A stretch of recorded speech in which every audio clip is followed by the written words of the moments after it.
I got to get a crowbar, so we finally got that out. What's going on, beautiful people of the world? We're back with the VMAX. We're going to take off the full exhaust system. It's sold to a guy in France.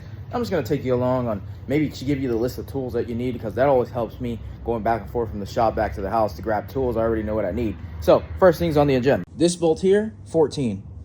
This main bolt, 14. Then to take off the foot pegs, those are 210s. Right now, these little covers on the exhaust, you got to take these off. There's 2 Allen screws, and they're going to be a 4. Those covers they go in between here. Oh, you can see on the other side. That cover, you got to take it off to expose it as such. Now you're going to need to get a 12mm socket to take off these bottom bolts. Now, thing on the other side. I lied. It's actually an 11mm socket. And then right in between, see that one right there?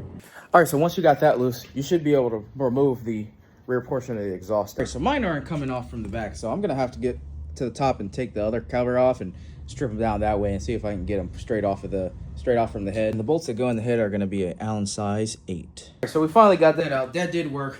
Well, actually, I didn't even have to take those top ones off. I got to get a crowbar, or you can get a cow's leg, whatever you need, horse leg, whatever you like to call it, wherever you're from.